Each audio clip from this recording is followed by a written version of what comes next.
Si hoy estamos aquí, es porque Él se ha dado a conocer. Bienvenidos a una nueva edición del programa Conociendo a Dios, junto a Marcelo Gatica y Rubén Cabrera.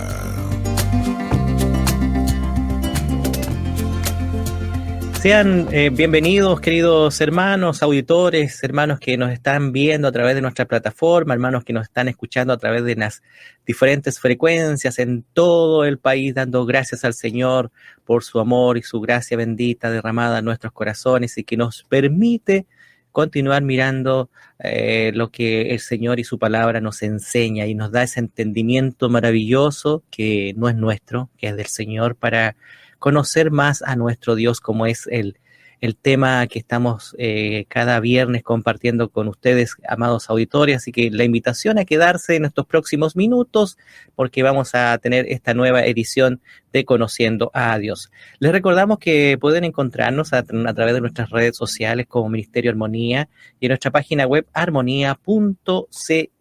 Cada semana ya usted lo ha estado escuchando estas ediciones. A propósito, un saludo para nuestros hermanos que nos están reportando desde el Perú, preguntando ahí el horario de este espacio, así que y así varios lugares también que nos están reportando también y están muy contentos y agradecidos con el Señor por este tiempo de enseñanza. El tiempo de enseñanza que tenemos junto a nuestro hermano Rubén Cabrera, a quien le damos la más cordial bienvenida, mi hermano Rubén, desde los Estados Unidos, ahí dando gracias al Señor por esta oportunidad y por los medios también que el Señor nos permite de tener este contacto, tanto poder vernos como escucharnos desde allá y compartir este tiempo de enseñanza, hermano Rubén. Normal, Bienvenido. muchas gracias, hermanos, nuevamente aquí, expectante a lo que Dios nos va a estar hablando y comunicando a través de el diálogo que vamos a tener. Muy agradecido por la oportunidad. Sabe, hermano Rubén, este tiempo ha sido un tiempo de enseñanza, pero también de conocimiento y tan importante. A veces nos vamos con otros conocimientos históricos que son buenos también, de la Apocalipsis, por ejemplo, que también es bueno poder saber, pero cuán importante es conocer al autor de todo lo que está escrito, que es nuestro Dios, el que diseñó esto antes de la fundación del mundo, y la importancia, hermano Rubén, del el conocimiento de nuestro Dios. ¿Qué puede decir al respecto? No, hermano, como hemos dicho anteriormente, el conocer a Dios debe ser lo que nosotros debemos perseguir a diario como seres humanos y como creyentes. También para que nosotros podamos entender quiénes somos, tenemos que conocer quién Dios es, porque Él es nuestro creador, Él es nuestro legislador, y Él es nuestro Dios. Así que es sumamente importante entender quién Dios es basado en lo que Él ha revelado en sus escrituras. Una de las partes que dice en la palabra ahí, esta es la vida eterna, que te conozcan a ti como el único Señor, el único sabio Dios, como también ahí lo dice el libro de Judas. Hermano Rubén, bueno, vamos a tener una continuidad del capítulo pasado. Quienes no estuvieron o no tuvieron la posibilidad de escucharlo, lo pueden volver a leer, ver, a escuchar allí en el capítulo pasado que hablábamos de la soberanía de Dios. Y queremos continuar en este tema, un tema que a diario podemos mencionar, podemos meditar y a veces no entender a cabalidad de la soberanía de Dios por cuanto está la situación, está el problema y el día a día que vivimos, que a veces no entendemos muchas cosas, pero aquí está la soberanía de Dios, un atributo de nuestro Dios, para que nos podamos poner al día en algún resumen del significado que de Dios, un Dios soberano. Sí, buena pregunta, hermanos, y yo creo que esto es un tema que pues, es un poco controversial por lo que se nos ha enseñado, ¿no? Pero yo creo que si vamos a la palabra, hay dos textos en la Biblia que nos ayudan a entender lo que la soberanía de Dios es. Lo voy a definir y luego voy a referirme a las escrituras. De una manera resumida, la soberanía de Dios es el gobierno absoluto que Dios tiene sobre todas las cosas. Salmo 103 nos dice lo siguiente, que el Señor ha establecido su trono en los cielos y su reino, su gobierno, su autoridad domina sobre todo. Así que la palabra nos dice en el libro de Salmos que Dios tiene dominio sobre todas las cosas. Ahora, Pablo en Hechos capítulo 17, verso 28, cuando él estaba dialogando con los epicureanos y los filósofos en Atenas, él dice lo siguiente, que en él, en Dios, nosotros vivimos, nosotros nos movemos y nosotros existimos.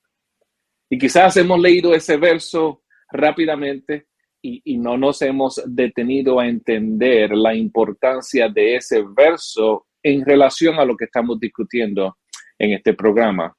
Que Pablo nos dice que es en Dios que nosotros vivimos, que es en Dios donde nosotros nos movemos y que es en Dios en donde nosotros tenemos nuestra existencia.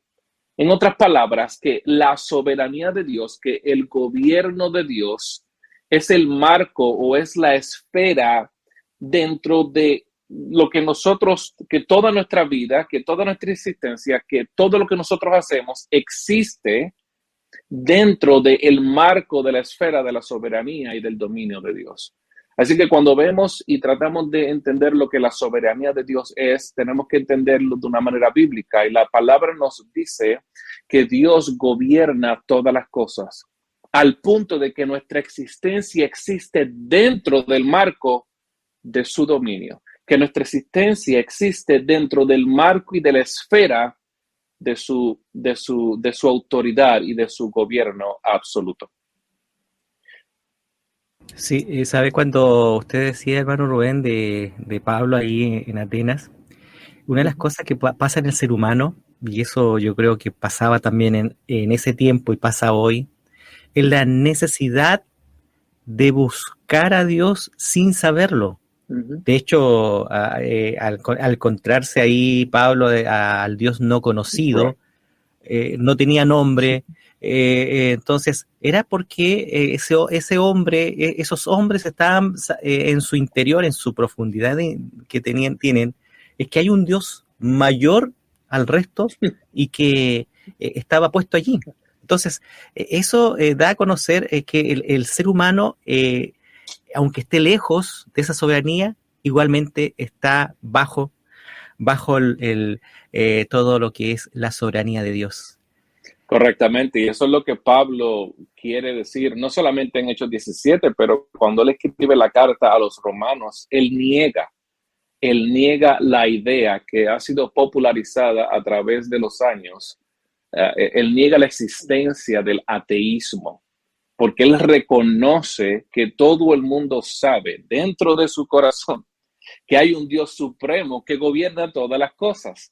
Así que ese Dios sin nombre es el mero reconocimiento del ser humano que sabe dentro de su corazón que hay un Dios allá arriba que gobierna todas las cosas, que nosotros somos sus criaturas y que realmente nosotros tenemos que rendirle cuentas.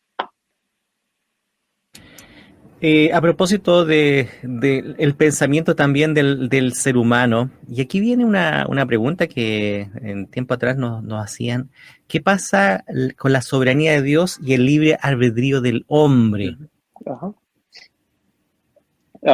Eso es una muy buena pregunta, pero es una pregunta que es errada. Y digo que es una pregunta errada porque estamos presuponiendo algo errado. ¿A qué me refiero con eso, hermanos? Cuando nosotros hacemos la pregunta, ¿pero qué tal del libre albedrío? O cómo nosotros podemos reconciliar que Dios es soberano y que el hombre es libre. Estamos presuponiendo que hay un conflicto entre la soberanía de Dios y la libertad del hombre porque hemos colocado al hombre en el mismo nivel que a Dios. Esa es la razón por la cual nosotros tenemos problemas al reconciliar estas dos cosas, o tenemos problemas reconciliando dos cosas, porque pensamos que Dios está en nuestro nivel. Si Dios está en nuestro nivel, entonces es ilógico y paradójico que Dios sea completamente soberano y nosotros seamos completamente libres. El problema es que Dios no está en nuestro nivel. El problema es que nosotros no somos iguales a Dios. Y es aquí donde nosotros tenemos que cuidadosamente utilizar el testimonio de las Escrituras para deducir ciertas cosas. Dios y el hombre son entes que toman decisiones, ¿no? Dios y el hombre son entes que tienen una voluntad. Dios y el hombre son entes que toman decisiones y hacen cosas basado en lo que ellos quieren hacer. La diferencia entre la libertad de Dios y la libertad del hombre es que la libertad de Dios es ilimitada y la libertad del hombre es limitada.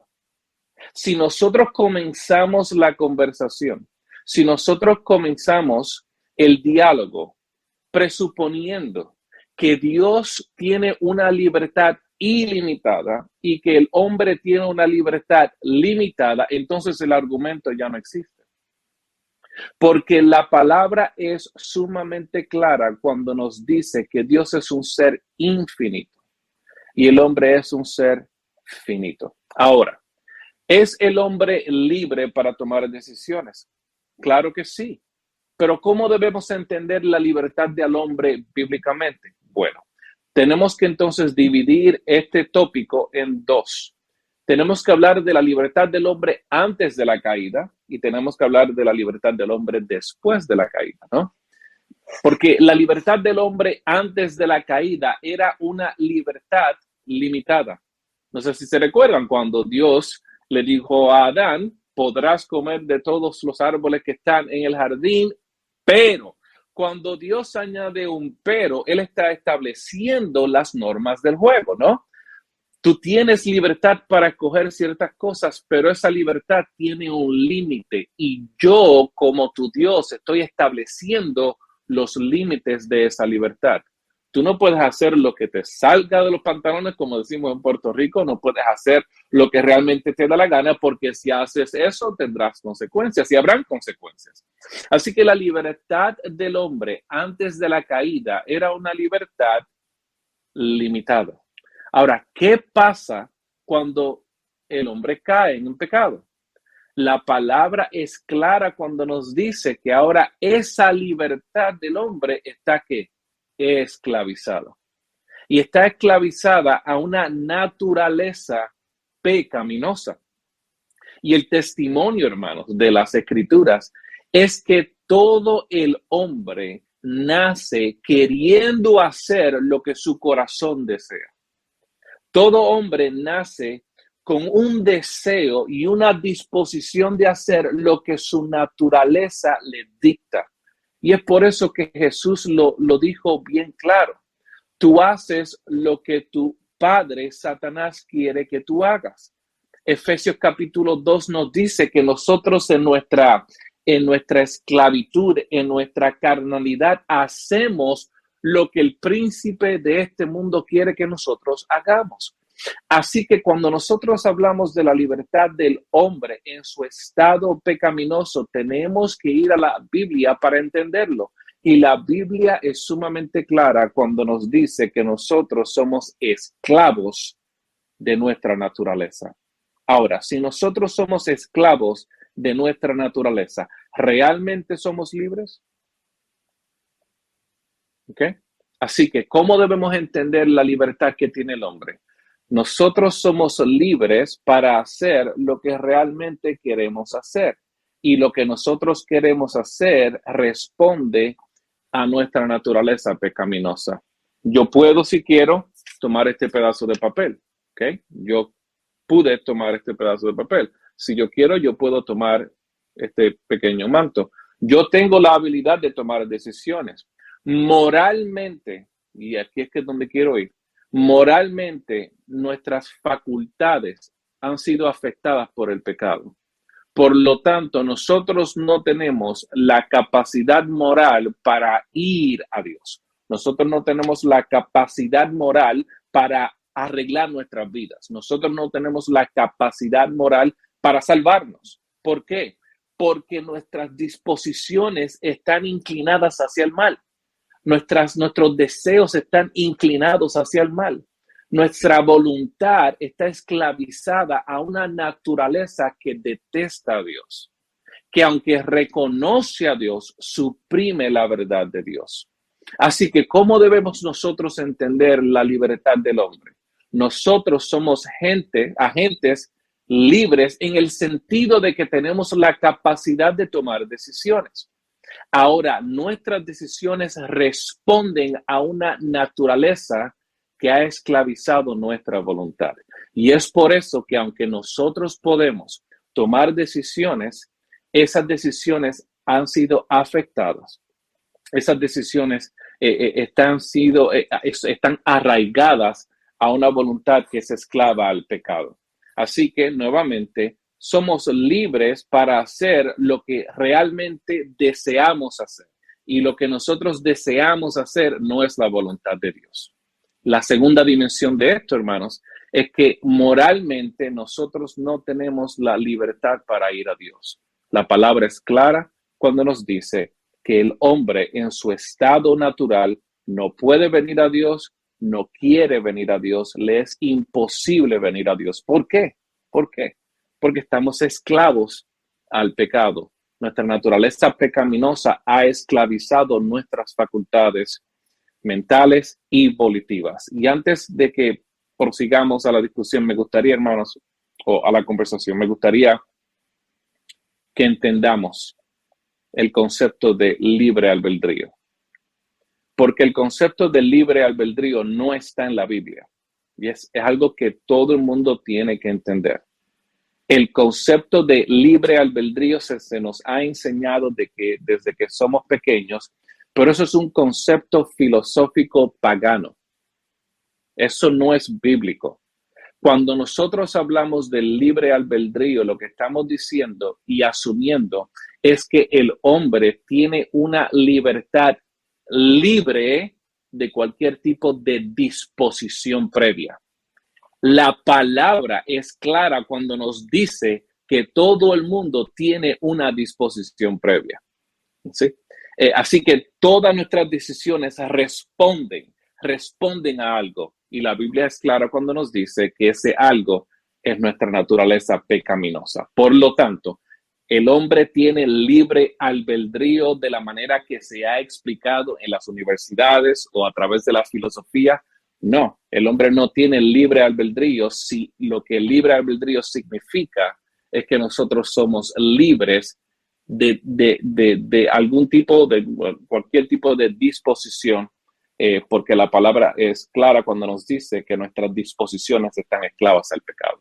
Una larga respuesta. Hágame preguntas, hermanos, para dialogar. Sí, me recordaba un poco de lo que está viviendo nuestra sociedad hoy día, donde estamos tratando o se está viendo hoy día que los marcos que se están colocando como que siempre se está viviendo al borde, al límite, viviendo al límite, porque por lo que bien decía mi hermano, la naturaleza humana es eso, de por qué me restringen mi libertad, y se habla de esto y muchas cosas. La pregunta que quiero hacerle, hermano Rubén, es, ya, cierto, usted lo mencionaba de la sujeción que en la naturaleza humana tiene con el pecado, y eso limita y lo hace también que haga todo lo que su voluntad lo hace. Pero cuando la persona es transformada por el poder de Dios, comenzamos una vida ya nueva. Dice que el Señor, que nos ha libertado, dice, nos ha traído de las tinieblas hasta la luz admirable. ¿Qué pasa allí en esa libertad de parte de Dios ahora? Para tener ese concepto claro a nuestros hermanos también de esta libertad. Porque, mire, lo que pasa, hermano, es que esto sucede cuando a veces tomamos, ya yo soy y yo decreto, yo digo esto, yo lo doy como por hecho a la persona, engañando en muchos lugares. Entonces, ese cuidado creo que también es importante aclarar y tenerlo también. Cuando nosotros venimos a Dios, cuando Dios restaura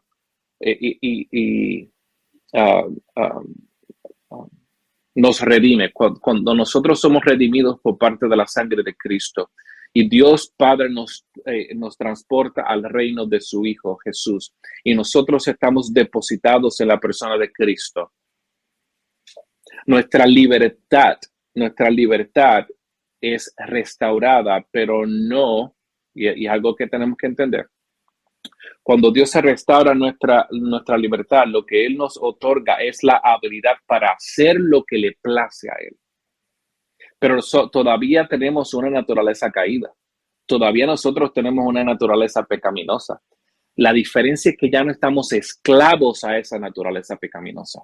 ¿Tienen eso claro? Así que antes de Cristo, nosotros somos esclavos a una naturaleza pecaminosa. Después de la intervención de Cristo, nosotros ya no estamos esclavos, ya no somos esclavos a una naturaleza pecaminosa, pero todavía la poseemos. Eso significa que nuestra vida, el proceso de santificación, es un proceso donde nosotros estamos en guerra en contra de nuestra naturaleza pecaminosa. Hay un pasaje bien controversial donde Pablo dice que lo que yo quiero hacer no lo hago, lo que no quiero hacer, eso termino haciendo. Él está hablando realmente, si hacemos una exégesis clara del texto, él lo que le está diciendo es el conflicto que todo creyente tiene, ¿no? El conflicto que todo creyente tiene es que lo que nosotros queremos hacer muchas veces que no lo hacemos, lo que no queremos hacer, a veces terminamos haciéndolo. ¿Por qué? Porque nuestra relación con nuestra naturaleza ha cambiado. Ya no estamos esclavos a ella, Efesios capítulo 2, sino que ahora estamos luchando en contra de ella. Por lo tanto, estamos en el proceso de santificación. Pablo nos dice que alimentemos al Espíritu, ¿no? Romanos capítulo 8. Si nosotros realmente hemos sido redimidos por la sangre de Cristo, nosotros estamos buscando las cosas del Espíritu, ¿no? Nosotros vivimos por el Espíritu y no por la carne. Ese conflicto es un conflicto que siempre va a estar presente hasta que Cristo venga. Ahora, para contestar a la pregunta relacionada a la falsedad del decretar y la falsedad que existe dentro del ambiente cristiano, que a veces pone en tela de juicio realmente si esas personas han sido regeneradas por Cristo, pero eso solamente lo sabe Dios. Nosotros no tenemos ni la autoridad, ni la libertad, ni el permiso divino para decretar nada. Eso no está incluido en nuestra nueva creación. Dios no nos llamó a nosotros a decretar nada. Dios no nos llamó a nosotros a reclamar nada, porque todo lo que nos pertenece se encuentra en Cristo y Él ya ha depositado todo eso en Cristo, así que nosotros somos participantes de esas cosas. Pero no sé si quieres indagar en esa pregunta, pero el testimonio bíblico es muy claro, que nosotros no estamos aquí llamados para decretar nada, para reclamarle nada a Satanás. Todas esas cosas son mentiras que realmente y quizás con unas buenas intenciones se han mezclado dentro del movimiento carismático y se han convertido en dogmas donde la gente pues ha pensado que tienen el derecho y tienen la autoridad para hacer ese tipo de cosas, pero bíblicamente hablando, eso no nos pertenece a nosotros. Sí, muy claro, hermano Rubén, al respecto. Sin duda que es algo dentro de lo que solamente Dios en su soberanía ha dado para lo que, porque como nuestro Dios es omnisciente, correcto, omnipresente, y como Él sabe que va más adelante, sabe lo que va a pasar mañana. Entonces, nosotros en eso, confiados y seguros de que de lo que el Señor hará es bueno, primero. Sí. En esa confianza nos trata esta soberanía de que lo que Dios está haciendo, lo que ha hecho, lo que está haciendo y lo que hará es bueno. ¿Por qué? Porque está bajo un control y dominio de Él total. Correcto. Decíamos la semana pasada, a Él nada se les ha escapado de sus manos, de su pensamiento hacia cada uno de nosotros, en los temas grandes como en los temas pequeños. que podemos decir, pero esto pasó, esto sucedió, iba por la calle y pasó esta situación, entonces Correcto. si habría ido 2 minutos antes, tal vez me había pasado a mí. Es parte de la soberanía de Dios. Sí, no. Yo creo que el pasaje de Hechos capítulo 17 nos ayuda a entender que aún en lo cotidiano, si Pablo nos dice que nuestra existencia se encuentra dentro de él, eso significa que nuestra vida cotidiana se encuentra dentro del régimen de su control, ¿no? Dentro del gobierno absoluto de su soberanía. Así que tanto lo amplio como lo meticuloso, ¿no? Lo significante como lo insignificante. En la clase pasada, cuando introdujimos el concepto de la soberanía de Dios, estuvimos hablando acerca de aún cosas que pueden aparentar ser aleatorias y no. Que Dios determina todas las cosas, aún las cosas que aparentan ser completamente insignificantes, todas esas cosas surgen y existen dentro del marco de su dominio. Así que, hermanos, no nos debemos preocupar si hubiese salido 2 minutos antes. No. Todo lo que sucedió o lo que va a suceder, todo está bajo la autoridad y la legislación de nuestro Dios, porque Él es un Dios soberano. Nada se le escapa, Dios no reacciona, ni Dios tampoco ve el mar venir. Todas esas cosas están dentro del marco de su soberanía. Hay un tema, hermano Rubén, donde lo que Dios hizo con nosotros a través de su salvación. Y esta salvación, podríamos decirla, como Dios es soberano y tiene control de todo, todos deberíamos venir a esta salvación. ¿Qué hay con la salvación de Dios con respecto a su soberanía? ¿Cómo lo podemos ver nosotros y cómo podemos ver nuestro entorno? Por ejemplo, una mamá orando por su hijo, y ora y ora y el Señor se lo lleva y creo que no hubo ni una conversión allí y su mamá, la mamá o el familiar queda con eso que se habrá ido salvo, será salvo. Entonces, todas esas cosas, parte de lo que, porque Dios dijo porque de tal manera amó Dios al mundo y envió a su hijo en rescate de la humanidad. Uh-huh. Eso es una pregunta bastante compleja, así que déjame compartimentalizarla para contestarla de una manera que ayude a los hermanos que nos están viendo. Primeramente, yo creo que cuando nosotros hacemos ese tipo de preguntas, aunque son preguntas lógicas y son preguntas que surgen desde lo más profundo de nuestro corazón, lamentablemente responden a una adoctrinación o algo que se nos ha enseñado desde pequeño, que yo creo que no es bíblico. Desde pequeño se nos ha enseñado que todo el mundo merece una segunda oportunidad. Desde pequeño se nos ha enseñado que nosotros pues somos buenos, aunque no somos perfectos, somos buenos, sino todas son esas cosas que se nos han enseñado desde pequeño y esas cosas han formado nuestra cosmovisión. ¿Y qué es una cosmovisión? Una red de presuposiciones. Y en esas presuposiciones están ancladas todo este tipo de opiniones y conceptos que informan cómo nosotros vemos la vida. Así que cuando vemos a una madre en su angustia diciendo, pero ¿por qué fue que Dios se lo llevó, no? O ¿por qué Dios no lo salvó? O ¿por qué Dios no cuidó a mi hijo? Hacemos esas preguntas que aunque son legítimas, ¿no? Humanamente hablando son legítimas, no están informadas por la Biblia. ¿Por qué? Porque nadie merece una segunda oportunidad.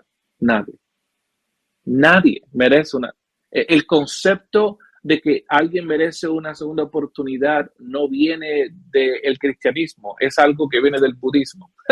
Es un concepto oriental, no es un concepto que está arraigado a la palabra de Dios. Nadie merece una segunda oportunidad porque todos pecamos, porque todos estamos caídos, ¿no? Porque todos somos rebeldes delante de Dios. Así que si Dios decide, como lo hablamos cuando estuvimos hablando acerca de la justicia de Dios, si Dios decide aniquilar a todos y Dios decide matar a todos y Dios decide deshacerse de todo el mundo, Él está siendo justo en eso. ¿Por qué? Porque nadie merece una segunda oportunidad. Así que si Dios decide basado en su beneplácito, basado en el consejo de su voluntad, basado en su soberanía, salvar a Miguel y no salvar a Juan, él está siendo perfectamente justo con esa decisión. Así que, ¿cómo esto se traslada a la situación de una madre orando por su hijo? Nosotros le oramos a Dios sabiendo que Dios es soberano, que Él puede salvar a mi hijo. Es la primera premisa que tenemos que entender. Oramos a Dios sabiendo que Él es todopoderoso y que Él es soberano y que Él puede intervenir en la vida de mi hijo. Eso es lo primero que tenemos que entender. Lo segundo que tenemos que entender es que Dios no tiene que salvar a mi hijo. Así que yo no le demando a Dios, sino que yo le peticiono a Dios, yo le oro a Dios, yo le ruego a Dios que salve a mi hijo. Y lo tercero que tenemos que entender es que si Dios no salva a mi hijo, Él sigue siendo bueno. Él sigue siendo bueno. ¿Por qué? Porque me salvó a mí. ¿Por qué? Porque no me tenía que salvar. ¿Por qué? Porque todos los juicios de Dios son buenos. Amén. ¿Producirá eso paz en nuestro interior? Sí, hermano. ¿Por qué? Porque si depende de la criatura, nadie sería salvo. Si depende de mi hijo, pues yo no tendría esperanza. ¿Por qué? Porque la Biblia nos dice que nadie busca a Dios. Así que si yo tengo que decidir en confiar en el supuesto libre albedrío que mi hijo tiene o confiar en la soberanía de Dios, hermanos, yo confío en la soberanía de Dios. ¿Por qué? Porque yo sé que Dios puede salvarlo, pero debo tener paz en mi corazón sabiendo que todos los juicios de Dios son buenos, que todas las cosas que Dios hace son buenas y que si Dios salva a mi hijo, y tiene misericordia de mi hijo, yo lo voy a adorar y lo voy a exaltar porque en agradecimiento.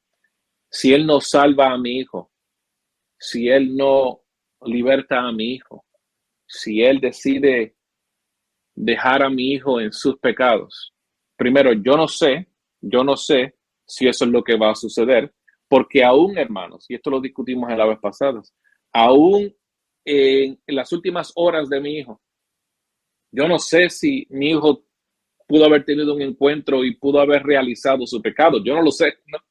Así que no podemos especular acerca de lo que va a suceder o no va a suceder. Lo que sí podemos decir con un grado de certeza bíblica es que Dios puede salvarlo, que Dios tiene el poder para salvarlo, pero que es la decisión de Dios el salvarlo. Así que si Dios lo salva, gloria a Dios. Y si Dios no lo salva, Dios sigue siendo bueno.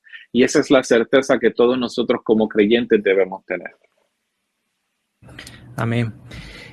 Vamos a continuar con esto, hermano Rubén, porque tiempo atrás, un testimonio de una hermana anciana, y me contaba y me decía, mi hijo tenía 8 años y cayó de una roca en la playa, en la orilla de mar, cayó una roca y se golpeó la cabeza, y su hijo tenía 8 años, y de pronto el hospital, ya el doctor le decía que no había cura o no había remedio en cuanto al accidente grave que tuvo.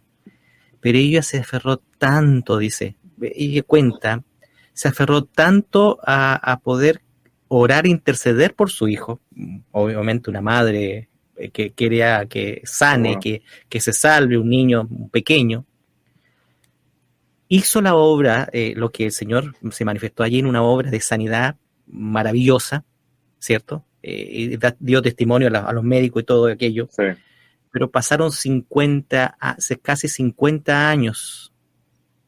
Ese hijo andaba y le daba mucho dolor a la mamá en las cunetas, en las calles botado, ebrio y con alguna situación ya sin familia, un hijo que sufrió todo eso, descarrilado y murió allí en la calle,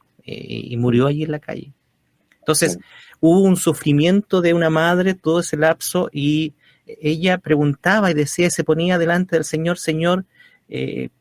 tal vez oré mucho o no supe entender lo que podría haber pasado 50 años después, como madre no tenía.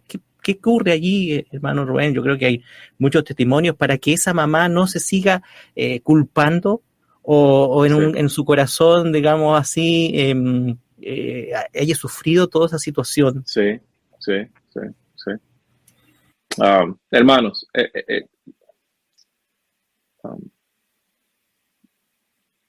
las acciones de Dios,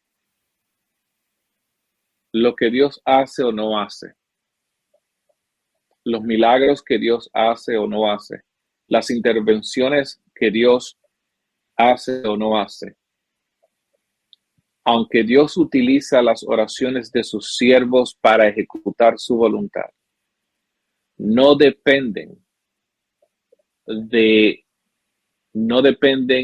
la perfección de esas oraciones, no dependen de la consistencia de esas oraciones, no dependen de la lealtad del siervo. Nosotros somos seres imperfectos, nuestra vitalidad espiritual sube y baja, nosotros nos desanimamos, a veces no oramos bien, a veces oramos con los dientes de atrás, con las muelas, como decimos en mi país. A veces oramos y estamos distraídos. Dios obra a pesar de todas esas cosas. Estoy hablando directamente a esta señora que está hablando y quizás se está cuestionando y preguntando, ¿será porque yo no oré bien? ¿Será porque quizás oré mucho? ¿Será que Dios se cansó de mis oraciones? No, nada de eso, hermano. Nada de eso. Lo que le sucedió a este joven, lo que le sucedió a este hombre que terminó viviendo una vida pues desagradable y terminó pues sufriendo las consecuencias de su pecado. Todas esas cosas estaban dentro del marco de la soberanía de Dios y Dios no intervino en la vida de ese hombre basado en el consejo de su voluntad y Dios dejó que ese hombre viviera su vida en pecado. Y a pesar de que su mamá le oró, Dios no intervino. Digo esto porque no sabemos si al final, en las últimas horas de la vida de este hombre, sucedió un milagro en su corazón y él pudo comprender su pecado. Eso no lo sabemos. Eso quizás lo sabemos, nos daremos cuenta de eso quizás cuando estemos en la presencia de nuestro Dios. Pero sí podemos deducir, hermanos, que lo que Dios hizo, lo que Dios no hizo, no depende exclusivamente de nuestra lealtad a Dios. Porque si eso fuera así, hermanos, Dios no hiciera nada. Póngase a pensar, si Dios actúa de acuerdo a nuestro fervor, si Dios actúa de acuerdo a nuestra consistencia, hermanos, Dios no hiciera nada, porque nosotros somos los seres más inconsistentes que existen. Nosotros como creyentes somos como ovejas, ¿no? Por eso es que la palabra utiliza el término de oveja, la ilustración de una oveja, para describirnos a nosotros. ¿Por qué? Porque nosotros somos torpes, somos vagos, nos descarrilamos fácilmente, ¿entiendes? Lo que Dios hace o no hace, aunque Dios utiliza las oraciones de sus siervos, sus acciones no dependen de las oraciones de sus siervos. Y eso yo creo que es algo que tenemos que entender porque su soberanía excede nuestras oraciones, su soberanía está por encima de nuestras oraciones. Dios ejecuta su soberanía a través de nuestras oraciones, pero no depende de nuestras oraciones. Y yo creo que eso es algo que tenemos que entender. Podemos tener paz, y esto es directamente a la señora que le trajo eso a su atención, que ella pueda tener paz, que Dios sabe lo que hace. Que no sabemos lo que Dios hizo al final, así que no podemos especular, pero que tenga la certeza de que Dios es bueno, de que Dios escuchó las oraciones de esta sierva y la última decisión le pertenece a Dios. Dios tiene la última palabra y eso nos debe dar paz sabiendo que Él sabe lo que hace. Yo creo, hermano Rubén, cuando lo escucho hablar, una de las cosas que nosotros debemos estar confiados y tranquilos, una vez más decirlo, en cuanto, porque a veces nos estamos en esa encrucijada, como le contaba este testimonio de nuestra hermana, que al escucharla todavía había una situación ahí no resuelta en su corazón al respecto de esto. Entonces, a veces estamos en esa controversia con nosotros mismos porque no hemos descansado plenamente en el Señor. No hemos descansado plenamente en su soberanía, en sus promesas. No hemos descansado completamente en lo que, como dice el salmista, Él hará, que Él se manifestará, que Él se glorificará en conforme a lo que Dios ha de hacer o ha de manifestarse. Por eso es importante cuando estamos, y el Pablo lo dice, orar sin cesar. Estamos entregando nuestra voluntad al Señor. Es lo que tenemos, es la lucha que tenemos constante. Señor, está mi voluntad, porque bien lo dice mi hermano Rubén, estamos todavía en este tabernáculo. Todavía está esta pugna. Sí. Esto que cada día estamos allí, y entonces cuando oramos, estamos entregando la voluntad al Señor. Señor, aquí haz en todo nuestro compartir, nuestra conversación, porque eso es la oración, es conversar con el Señor. Diciéndole, Señor, al final, Señor, estoy aquí. Tú muéstrame. Y el Señor, y ahí viene de su Espíritu que nos muestra el camino y nos va dando el parámetro al cual debemos conducirnos, o cómo responder, o cómo actuar también frente a una situación adversa o difícil que podamos estar viviendo. Hermano, inclusive el Pablo nos dice que, sabe, que el Espíritu Santo está orando o intercediendo y lleva nuestras oraciones a Dios Padre, inclusive las cosas que nosotros no hemos podido articular. O sea, que Dios conoce lo que nosotros le estamos diciendo, pero también Dios conoce todas aquellas cosas ocultas que nosotros deseamos y que no hemos podido articular. Dios las conoce. Y el Espíritu Santo lleva todos esos deseos y todas esas oraciones a Dios Padre. Pero, hermano, yo creo que el modelo de oración que nosotros debemos seguir fue depositado en la persona de Cristo. Cuando Jesús estaba en Getsemaní, ¿cuál fue el modelo que él utilizó? Si te es posible, Dios, pasa de mí esta copa. Pero que no se haga mi voluntad, sino la tuya, ¿no? Así que, Dios, tú conoces el deseo de mi corazón. Y el deseo de mi corazón es que tú salves a mi hijo, que tú sanes a mi familiar o a este ser querido. Ese es mi deseo, pero que se haga tu voluntad. Y en el declararle a Dios que nosotros queremos que se haga su voluntad, estamos descansando en que Él sabe lo que hace. Y yo creo que eso es lo que nos debe dar paz, hermano. Sí, eso es lo que nos debe traer paz, y que a veces humanamente, hermano Rubén, creo que todos estamos en lo mismo de dejarle algunas cosas al Señor nada más, y la otra tratarla de nosotros intervenir.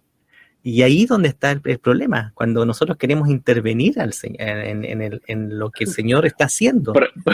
Pregúntale a Abraham y a Sara. Sí. Pregúntale a Sara cómo salió eso, ¿no? Sí. Pero parece que ese es nuestro problema. Ese es nuestro problema. Sí, correcto. Y eso ahí viene toda esta situación. O sea, nosotros intervenimos. Una madre, digámoslo, que jovencita, vino un bebé. ¿Y qué ocurrió allí? ¿Dónde estaba la soberanía de Dios? Y en cuanto a la pregunta de esa mamá, digámoslo así, o esos padres que en un momento que no debería venir porque el estudio y humanamente toda esta situación, hermano. Hermano, pero de nuevo, ¿no?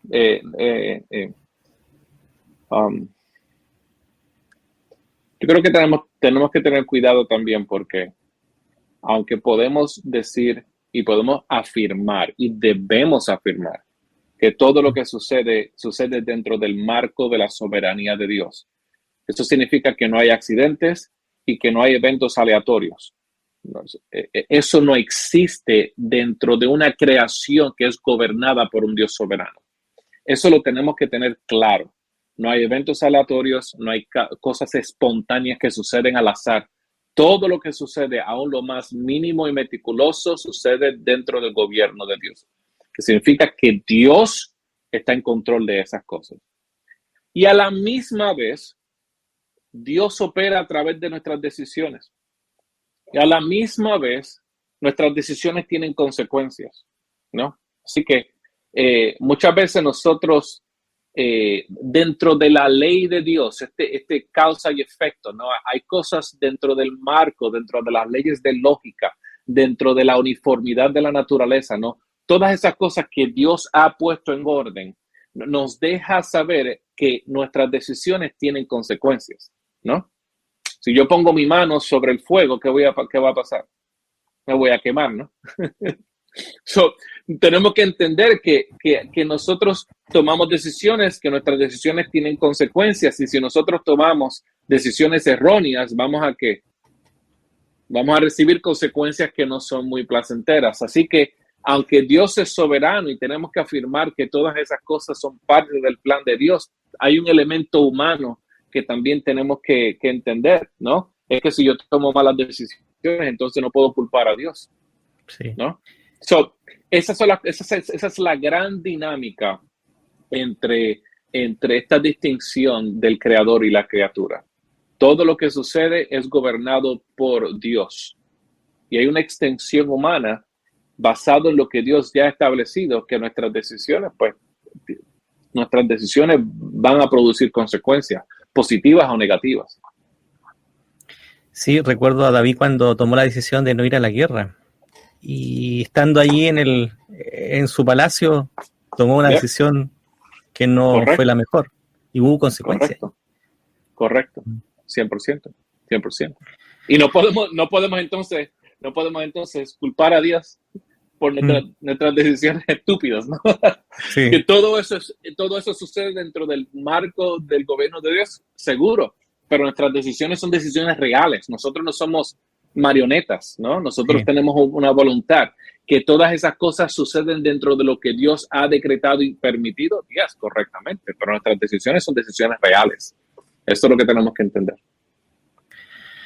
Hermano Rubén, ha pasado el tiempo, no sé por dónde, pero un tema realmente que yo creo que muchos hermanos que escucharon el primer, el capítulo pasado con respecto a la soberanía de Dios y lo que hoy día también se pudo tratar, esperamos que muchos de nuestros hermanos hayan tenido claro, hayan tenido también un aspecto también de, como hemos dicho, de tranquilidad, de paz en el corazón, de seguir descansando en el Señor, porque de Él vienen todas las cosas. Él es, y repetir esto también nos ayuda a poder entenderlo nosotros mismos, de la soberanía de Dios. Él es soberano.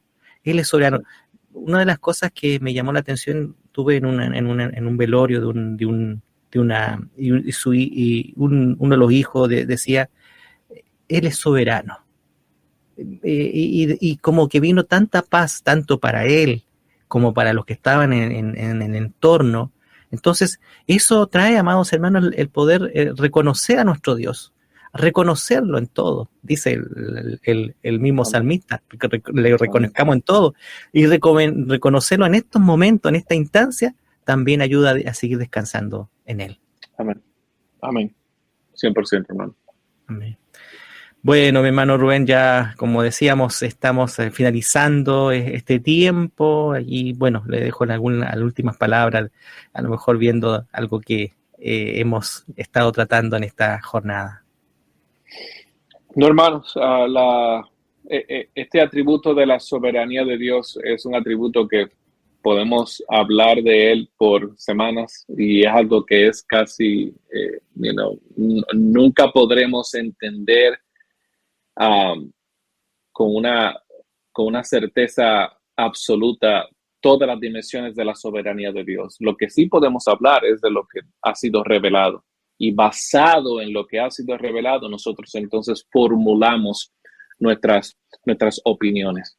Pero yo creo, si pudiera darle un mensaje final, es lo que ya hemos repetido en estos dos diálogos, es que la soberanía de Dios debe producir en nosotros paz, que debe producir en nosotros que Dios no solamente sabe lo que hace, pero que Él tiene el control de todas las cosas, que aún las cosas negativas que nos suceden son para nuestro bien.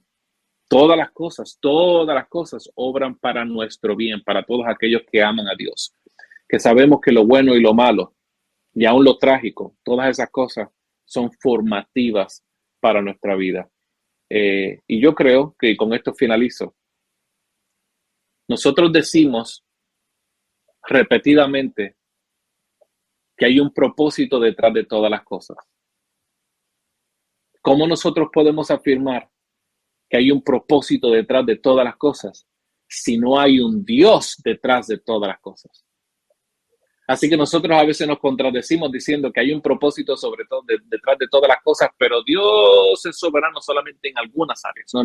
Dios es soberano en todas las áreas y es por eso que podemos afirmar que hay un propósito detrás de todas las cosas, incluyendo el mal. Con eso los dejo. Le recordamos a nuestros auditores que si no alcanzó a escuchar el programa completito o quiere volver a oír este capítulo, lo puede hacer en nuestro sitio web www.armonia.cl o bien en nuestras plataformas tanto de Facebook como de YouTube. Muchas gracias, hermanos, hermano Rubén, por este tiempo. Saludos a la familia, a todos allí que están en su entorno. Y gracias por esta oportunidad que tenemos de enseñanza, de este tiempo de aprender de la palabra de Dios en este Conociendo a Dios. El Señor le guarde, hermano Rubén. Un abrazo a la distancia. Y muchas gracias a todos nuestros hermanos en la sintonía. Que el Señor les bendiga. Y estaremos en una nueva oportunidad conociendo más a Dios. El Señor les guarde. Chao.